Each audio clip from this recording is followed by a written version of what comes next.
আসসালামু আলাইকুম। এতদিন আর কাক দেখি নাই, আজকে প্রচুর কাক।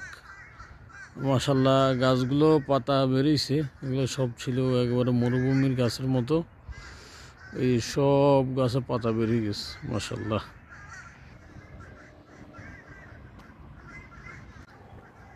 আজকে অনেক ঠান্ডা, সেলসিয়াস হলো 13-14 মতো আর কি, বেশ ঠান্ডা। একটু হাঁটতে বেরোলাম,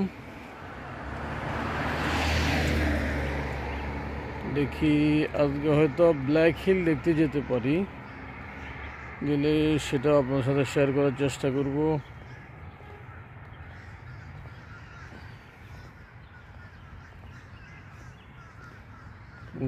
গাছে পাতা চলে আসছে, এখন সবগুলো গাছ পাতা চলে আসছে, দেখতে পরিবেশটা এখন সুন্দর লাগতেছে।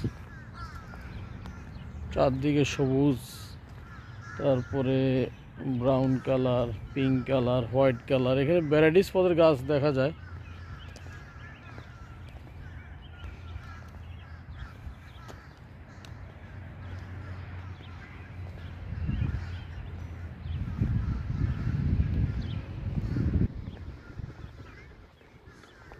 আর গতকালকে ওয়ালমার্টে গেলাম, এত বড় একটা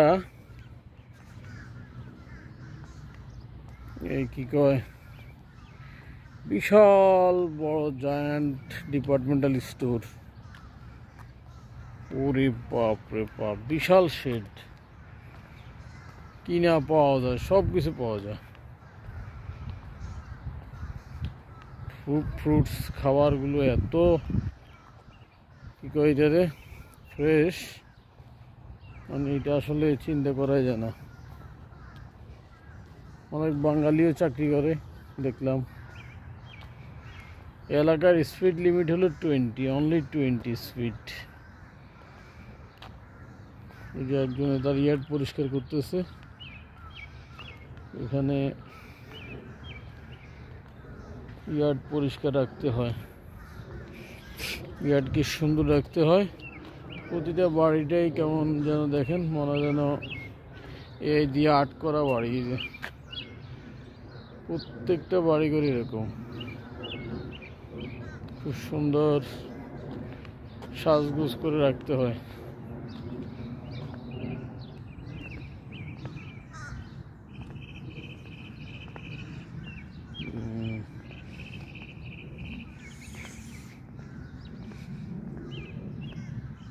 প্ল্যান ছিল কানাডা যাওয়ার, কিন্তু মনে হয় যাওয়া হবে কিনা জানি না, কারণ কানাডাতে এখন নায়াগ্রা ফলসে তুষার পড়ে, স্নো পড়লে গাড়ি চলে না, একটা বড় সমস্যা। আর এত দূর থেকে আমরা যাইয়া যদি আটকা পড়ি তাহলে তো মহা মুসিবত হয়ে যাবে। এই যে আপনার করে কাকগুলো দেখাই, দেখেন কত কাক আজকে।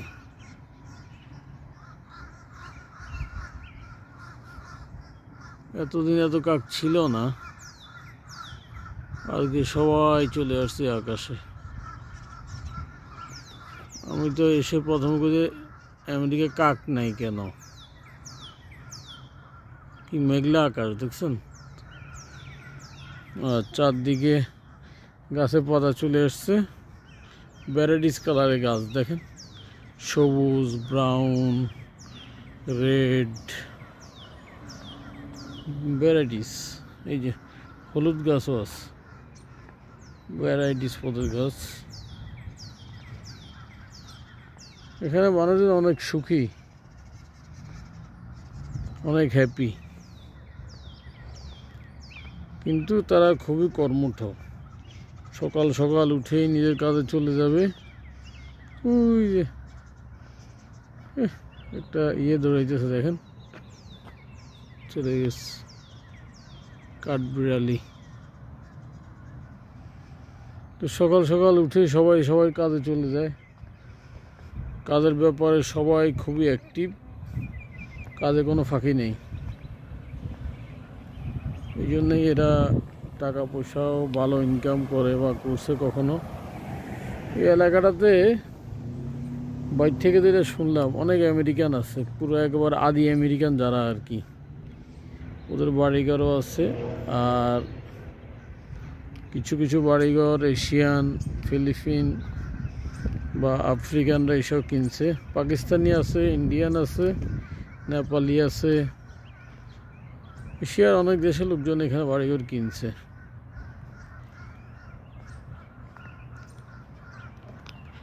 এই রাস্তার স্পিড লিমিট হলো 25। এখানে লিমিট ক্রস করলে টিকিট চলে যায় বাসার ঠিকানায়। কোর্ট থেকে $90, $80 এরকম জরিমানা হয়। রং পার্কিং করবেন, টিকিট খেয়ে যাবেন, টিকিট চলে যাবো বাসায় সুন্দর মতো।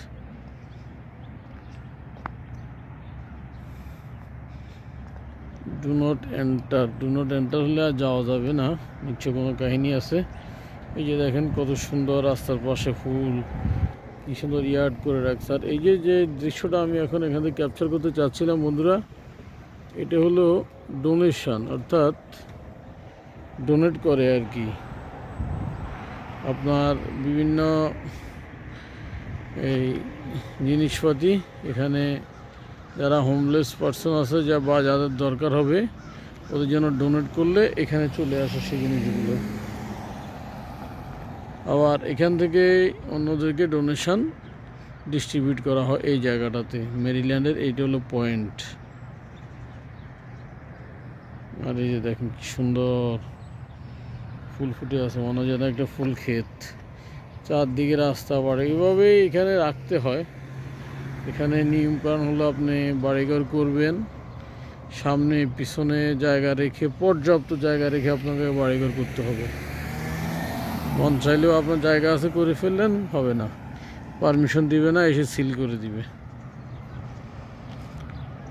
পুরো দেশটাই চলে আইনের প্রতি সম্মান দিয়ে। যে আইন সরকার করে রাখছে, আইন ভায়োলেশন হবে, আপনি এখানে টিকতে পারবেন না, আমি টিকতে পারবো না, ব্যাস ব্যাক টু প্যাভিলিয়ন। আদারওয়াইজ জরিমানা দিতে হবে। জরিমানার ফিগার $100। জাস্ট স্পিড ক্রস করলে $100। তার মানে বাংলাদেশি টাকা কত পড়ে চিন্তা করেন।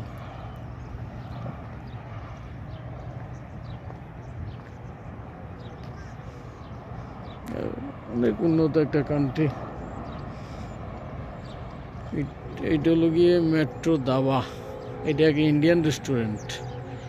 এই যে মেট্রো দাবা, ফাইন ইন্ডিয়ান কুজিন। এখানে এখনো যাওয়া হয়নি। আসলে আমরা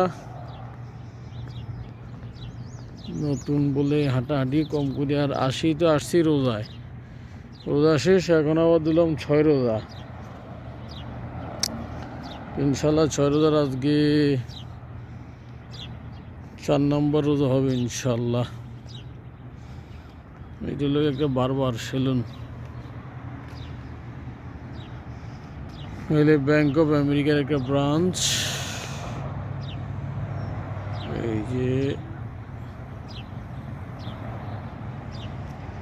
যাই হোক দর্শক, একটু হাঁটাহাঁটি হইলো, আপনাদের সাথে একটু গল্প হইলো।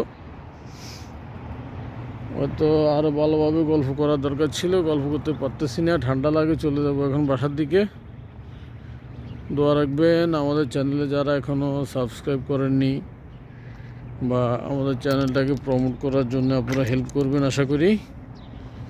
আমাদের চ্যানেলটি সাবস্ক্রাইব করে দিন, আর আমাদের জন্য দোয়া রাখবেন যাতে ইনশাল্লাহ আমরা সুস্থভাবে আবার দেশে ফিরতে পারি। এই যে ডোনেশন যেটা বললাম আর কি, দেখছেন এখানে ডোনেশন করে, দেশ ও জাতির জন্য ডোনেশন করে। অনেকের আছে লাগে না, অনেকের আছে লাগে। তো যার লাগবে না সে রেখে যাবে, যা লাগবে সে পয়েন্টে পয়েন্টে এসে নিয়ে যাবে। প্রচুর খাদ্যদ্রব্য ডোনেট করা হয় এইসব জায়গাতে। যাদের খাওয়ার দরকার তারা এসে নিয়ে যায়, বাট রেজিস্ট্রেশন করতে হয়, সিস্টেমে আসতে হয় আর কি। জানলাম অনেক কিছুই, বোঝার চেষ্টা করলাম। আল্লাহ দুনিয়াটা কত সুন্দর আল্লাহ বানিয়ে রাখছে, না ঘুরলে আসলে দেখা যাবে না, কিছু খরচা করে ঘুরতে হয়। তা আমরা তো মিডল, মানে মোটামুটি একটা লেভেলের ইনকামের লোক, আমরা তো হাই ইনকামের লোক না। চেষ্টা করি আর কি সারা বছর কিছু জমাইয়া ঘুরার। দোয়া করেন দর্শক আমাদের জন্যে। আল্লাহ হাফেজ। আসসালামু আলাইকুম রহমতুল্লাহ।